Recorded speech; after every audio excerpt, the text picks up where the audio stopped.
This is the Bates Bobcast, our weekly podcast where we take a look at the week that was in Bates athletics. My name is Aaron Morse, and this week we celebrate the 100th episode of the Bobcast by interviewing the first student athlete ever to appear on the show. Plus, we talk to our Bobcats of the week and introduce you to Bates Baseball's starting center fielder, a senior former football player who did not make the team until last season. All that and more coming up on the Bates Bobcast.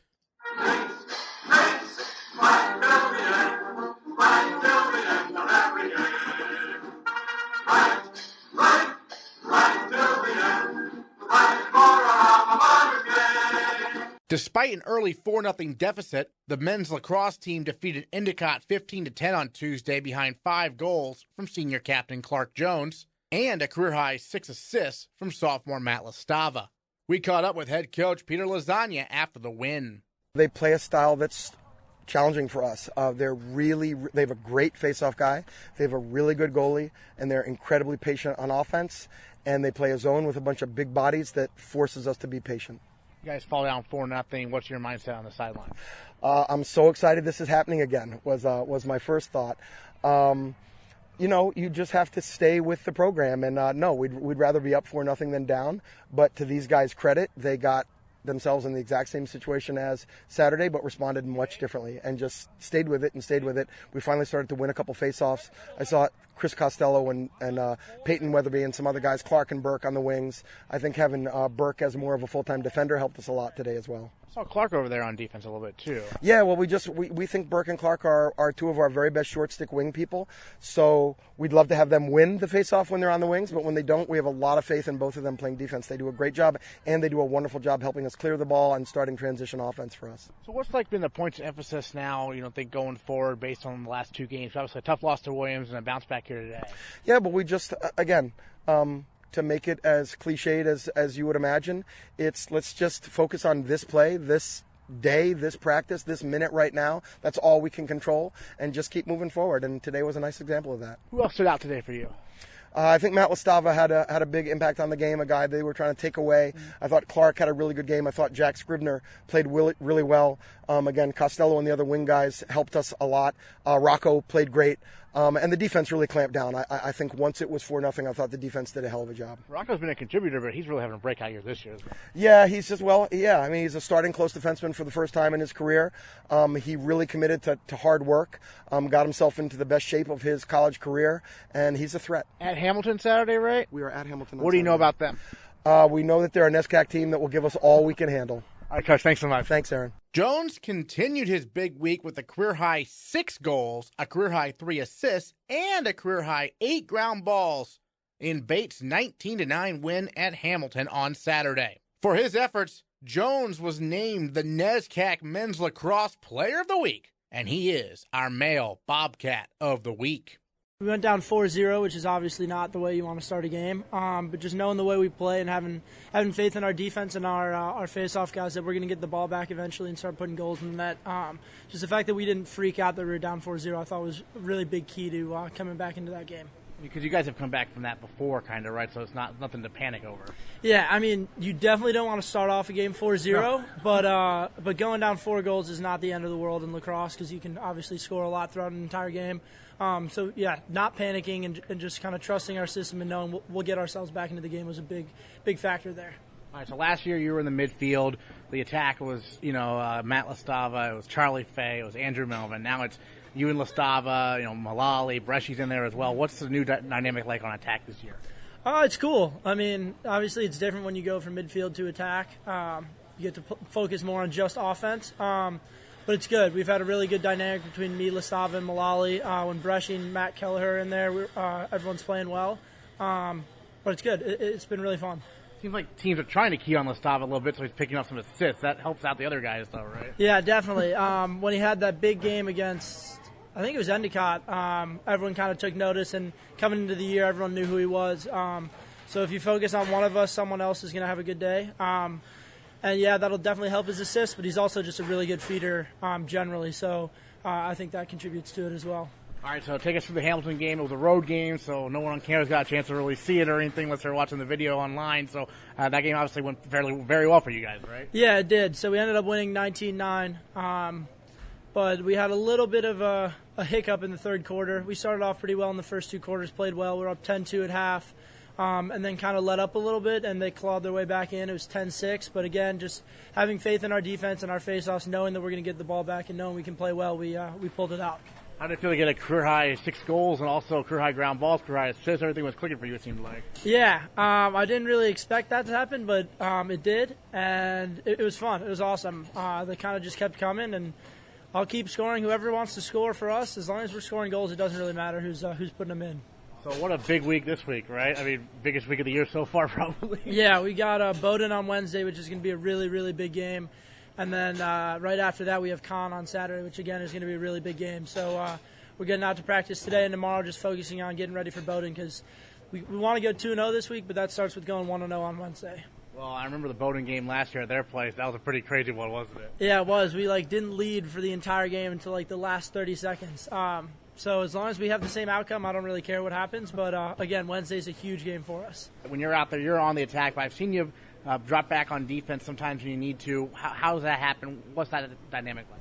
So I'll play attack, but then sometimes I'll be on the wing, be a midfielder for the faceoffs, just to kind of help transition when we pick it up on, or when we end up winning the faceoff. I'll have the ball and we have a good transition opportunity. But there's a lot of really good faceoff guys in the NESCAC, and so sometimes the other team gets the ball, and I just drop back on D and play a little bit. Hopefully we get a stop, and then we get again transition going from D to O. But yeah, it's pretty fun playing both sides of the ball, playing offense and defense, but hopefully I won't have to play too much defense on Wednesday. All right, give us a little advanced scouting on Bowdoin. What do they bring to the table? What type of team are they? They're a really talented team.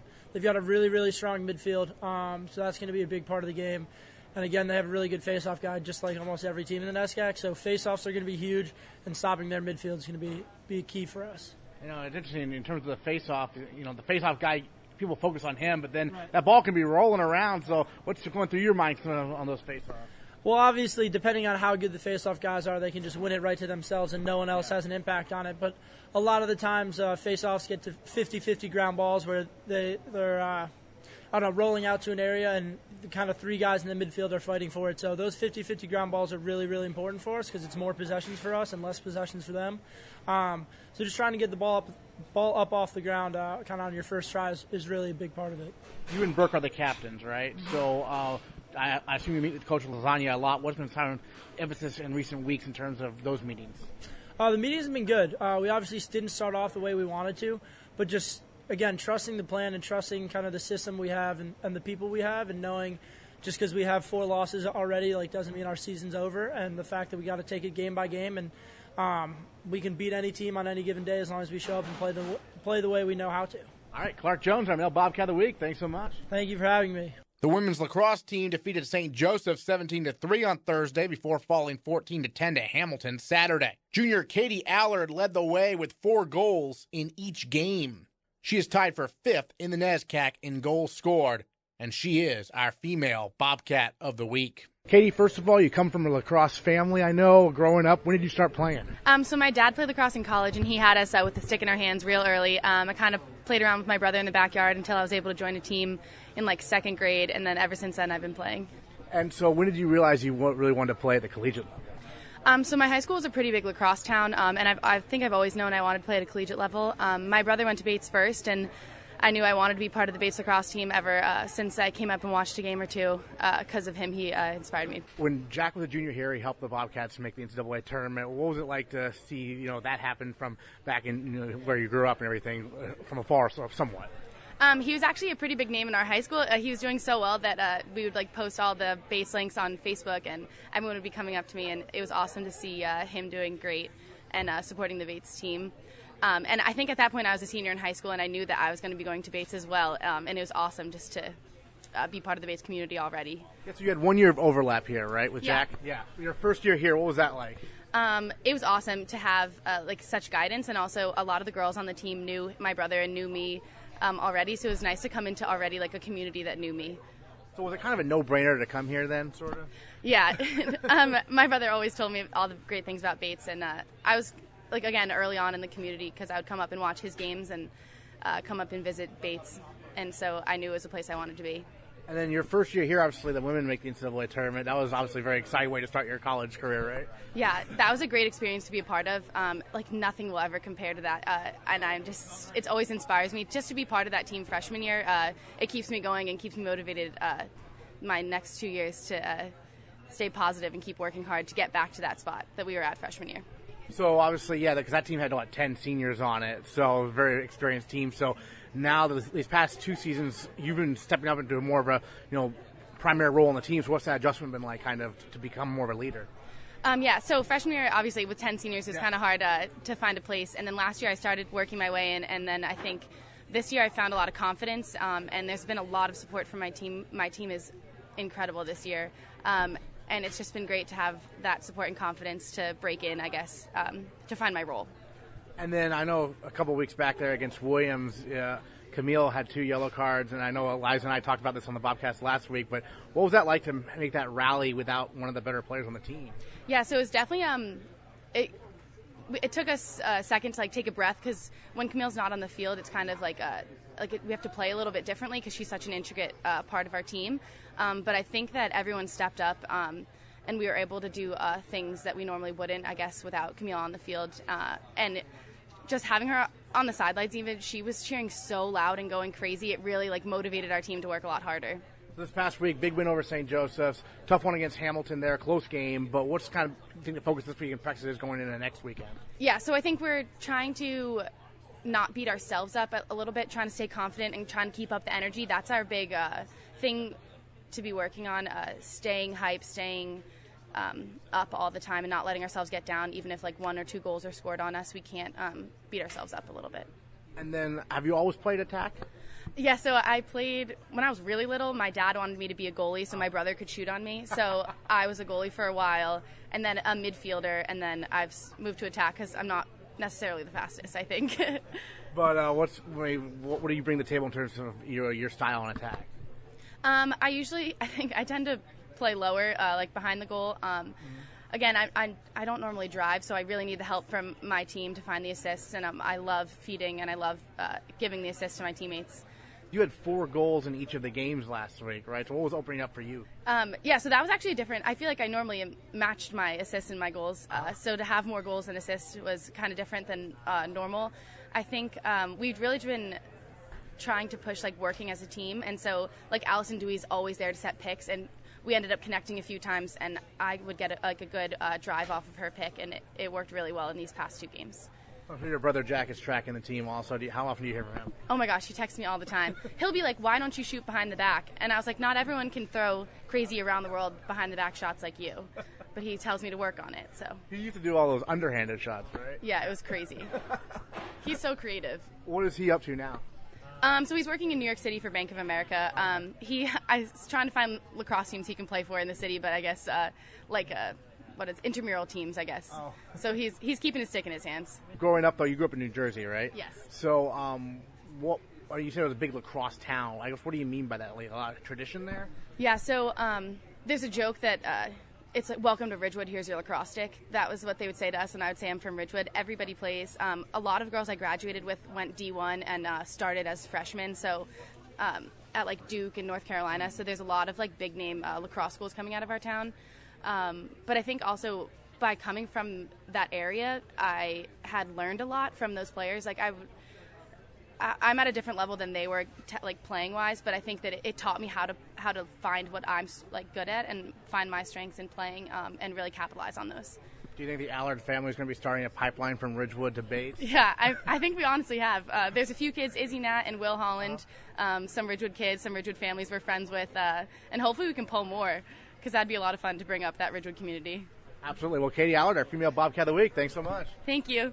After falling to Bowdoin 3-1 on Friday, the Bates baseball team split a twin bill with the Polar Bears on Saturday. The Bobcats rallied to force extra innings in Game 1 before losing 4-3.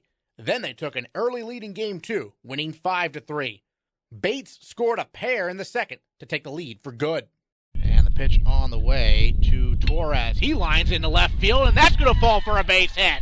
McDonald to third. They're going to wave him home. The throw goes into second. An RBI single for Giovanni Torres, and the Bobcats lead 2-1. And now John Lindgren, who was a defensive replacement, did not hit in game 1. Right-handed bat up there here in game 2, and he's driving this one to left center field. That's his first collegiate hit. It's a base hit, and it goes all the way to the wall. Torres to third. They're going to wave him around. It's going to be an RBI double for John Lindgren, and the Bobcats extend their lead to 3-1. Bates is 1-2 in NESCAC play entering this weekend series with Colby. One of the standouts so far this year is senior center fielder Connor DiVincenzo. He is second on the team in batting average and first in slugging percentage. DiVincenzo also made 2 highlight reel catches in the outfield against Bowdoin. You would think this is the product of someone who has a lot of experience playing NESCAC baseball, but this is only his second year on the team. I originally came to Bates for football. I was recruited by Coach Harriman.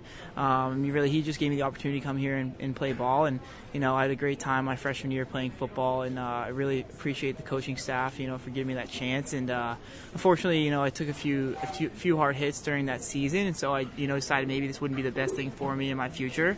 So after that, I kind of, hung up the cleats for about a year. So my entire freshman year, I ended up not playing a sport after the fall season, even though I kind of planned on, trying out for the baseball team as a walk-on my freshman year. But after, everything that happened, I figured I'd take some time off. And then, eventually with the, the help of my roommates at the time and my friends who played baseball, they eventually convinced me to, to kind of take a chance. So my sophomore year, right before their season started, I reached out to Coach Leonard, who was the baseball coach at the time, and he basically said, if you can play, come practice with us, and we'll see what you can do. So, so for my sophomore year, I was a practice player. I went to every practice, and watched the games kind of from the dugout, but not in a uniform at all. And then at the end of the year, I was kind of told, really, there might not be a spot for me. I had to try out again in the following year. So I was kind of a little demoralized by that. But Coach Leonard ended up leaving that summer, and Coach Martin came in. And, as soon as the fall rolled around, I knew that, I'd regret it if I didn't, give it a shot. So I went out for the baseball team in the fall and did all the workouts and the practices, and I ended up making the team. I'm really, really thankful that Coach Martin was able to give me a shot, to show that I might be able to play a little bit. So, that kind of leads up to here we are. So. Yeah, can you believe you're starting at center field making these diving catches? It's pretty cool. It's pretty cool for sure. What did you really work on through these last few years to get to this point where you are now? Well, I played baseball in high school, and I considered one of my strong sports, So I think my whole life I was a baseball player and a football player, and the choice kind of just came down to Bates was my best academic and athletic opportunity in college, and they gave me a shot for football, so I just went with that.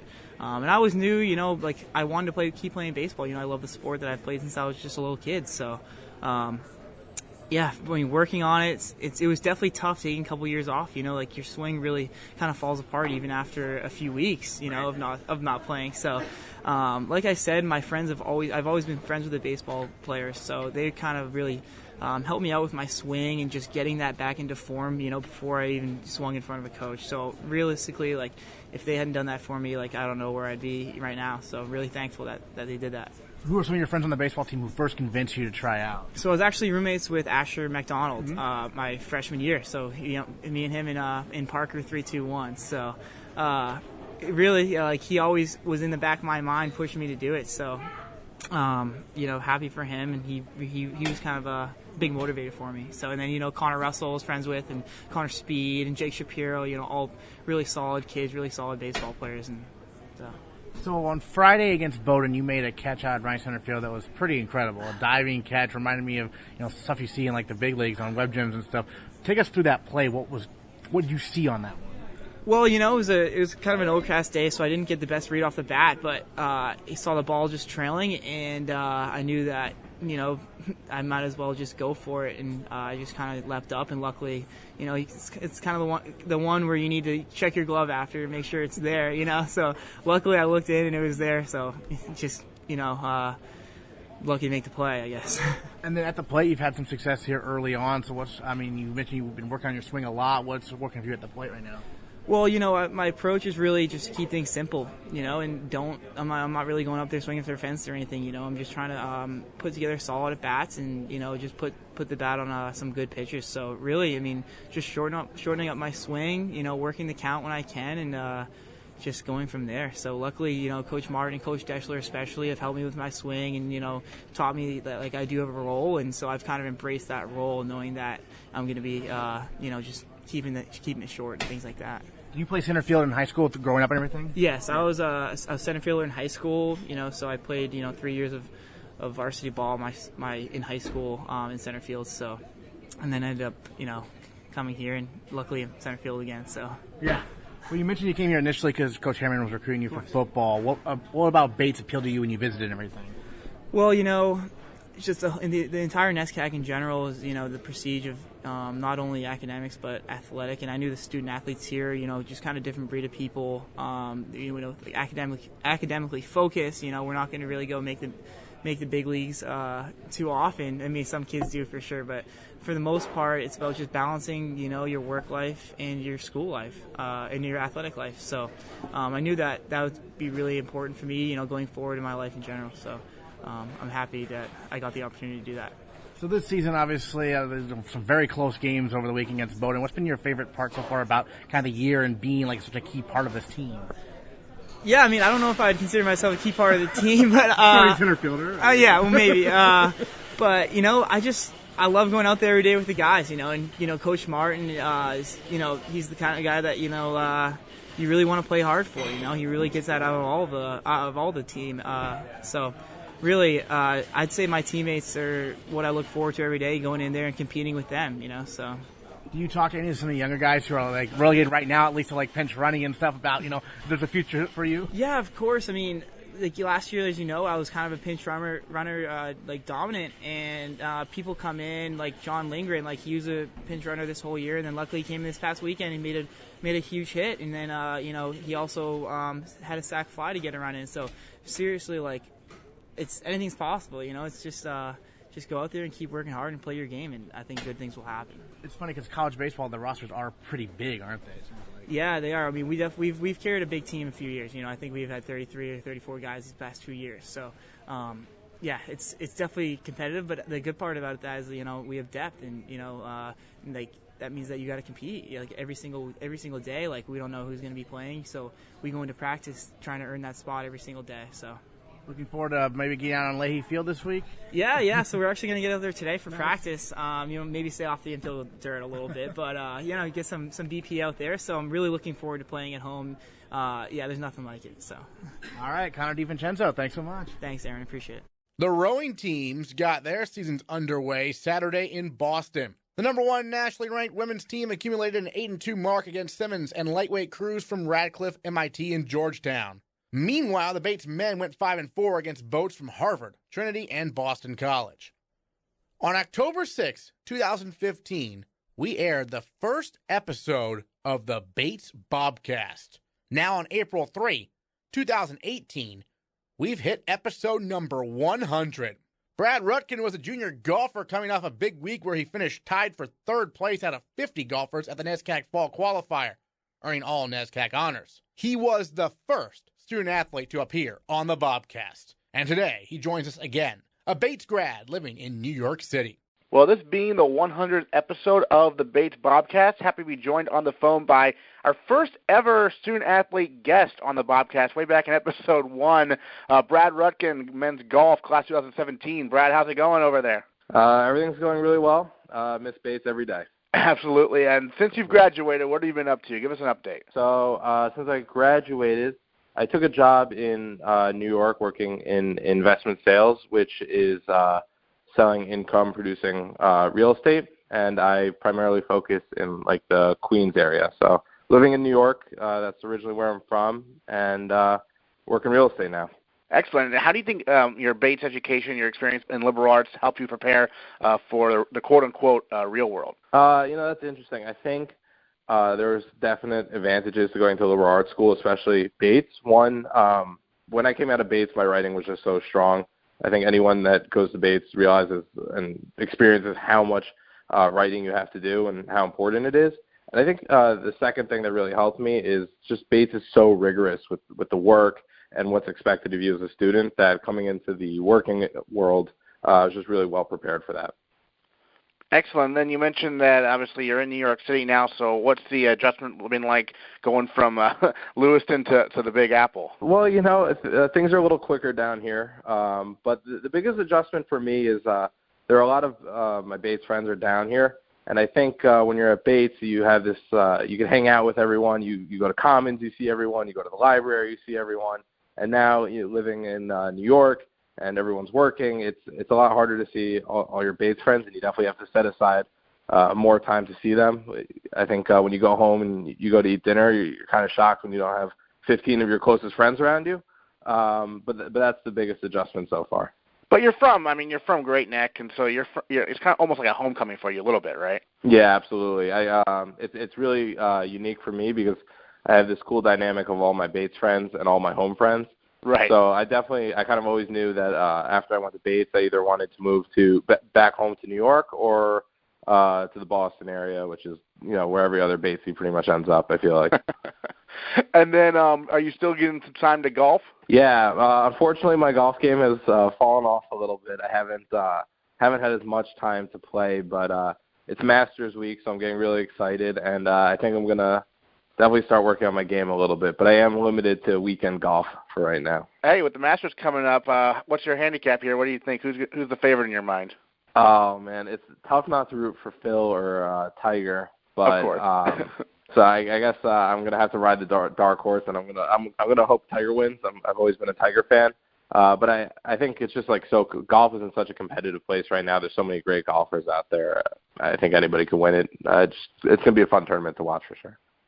This was your first fall, obviously not on the Bates golf team, and so did you do you stay in touch with some of the current guys, text them, and keep track of the results and everything? Yeah, absolutely. I've stayed on top of them. I saw they finally have an indoor hitting facility, which is great. I still have pretty good contact with Matt Marcus, the senior captain. We're really great friends. I keep an eye on them. I definitely. I'm always curious to see how they're doing, and I'm really excited to see what Coach Upham does with the team in the coming years.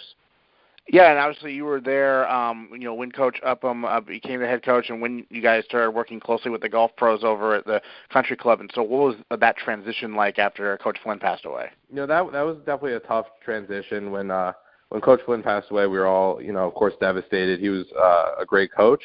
But, to Coach Upham's credit, Nick and Kyle, they came in and they just took the program to another level. And it was very seamless. I think everybody, loves Coach Upham and what he does. He, really does a good balance of, being a coach and a mentor and not putting too much pressure on the players. So, they've all done a great job, and I'm really excited to see what they do in the next couple of years. Looking back in your time, golfing here at Bates, what was maybe your fondest memory on the course or off the course? I think, off the course, my fondest memory was just, every day after practice, just eating dinner with those guys, especially when I first started at Bates. There was just such a great core group of guys. Garrett Johnson, who was the captain then, and then Garrett Bonney, the captain after him. They were just like an older group of guys that really took in all the younger guys, and just going to dinner with them every day. It's like you get to Bates and everyone's trying to make friends, and you already have 10 guys that are your friends that you're eating dinner with every day, you're hanging out with every day, you're seeing on the weekends. So that was really cool, and that was something that Alex and I, when we were co-captains our junior and senior year, really tried to keep going to make sure we included all the younger guys, hung out with them in the off season, stuff like that. And then, on the course, I just I miss getting to play 9 holes with those guys every day. It was free golf every day. We were all getting better, and it was just fun competitions. I'm wondering, do you remember being a guest on the first episode of the Bobcast, what your thoughts were? I mean, was someone direct message you on Twitter asking you to be for an interview? Yeah, I remember. I'm actually the worst Twitter person ever. I've never really got into it. I think that's how you connected to me, and then right. I do remember that in the den, and I was like, what is this? I've never experienced this before, but I remember that really fondly. Actually, I had thought that it was my senior year, but it was my junior year. I looked it up because I remember Coach Flynn was also on the show. So yes. Yeah, I remember that. And so when you emailed me and said this is the 100th episode, I was like, wow, like, good for Aaron. Like, this is really taking off. Because it's like one of those things you could see someone starting and not, following all the way through. But I was really excited that I've kept up with it. I saw there's like a lot more video to the show now too. I'm always, the Bates Athletic Instagram has really taken off. So I think everything that's going on over there is really exciting. I keep an eye on it. Like I said, I miss Bates every day, so I still kind of like to live vicariously through everything I see posted on social media. For sure. Any plans on coming back to campus at any point, you think, to visit? Yeah, I came up for homecoming weekend, so it was funny. We graduated, and then I think I missed one Bates weekend, and I came up the second weekend of the year to watch football with some of my friends. I hope to get up there this spring. I missed the alumni hockey game, unfortunately. Well, not unfortunately, but it was my mother's birthday. So I stayed home in New York. But I would like to get up there soon. I didn't get a chance to go skiing this year, but I have a lot of plans to come back in the future. Excellent. And last question for you. Any other thoughts on your time at Bates and, looking back on it now that you're about a year out and everything? I loved my experience at Bates. I tell anyone, whoever has the opportunity to go play Division III sport or a sport in college in general, to definitely, take a look at a smaller school like Bates, if not Bates. I just thought everything that happened at Bates, I became a smarter person in the classroom. I became a better person out of it because of the people I got to hang around with. I remember my first day at Bates at the convocation ceremony. One of the deans got up there and they said, when you're at Bates, you're expected to smile and say hello to people. Mm-hmm. And I was like, well, that kind of seems like a cheesy thing, but when you walk around the Bates campus, everyone is smiling and saying hello, and it's a great place to go to school and just a better place to live for 4 years. All right, Brad Rutkin, our first ever student-athlete guest on the Bobcast, back on the 100th episode. Thanks so much. Thank you, Aaron. Next time on the Bates Bobcast, we'll recap the huge week coming up for the Bates lacrosse, softball, baseball, and tennis teams. Plus, the outdoor track and field season gets underway. All that and more next time on the Bates Bobcast. Bates, 5 billion.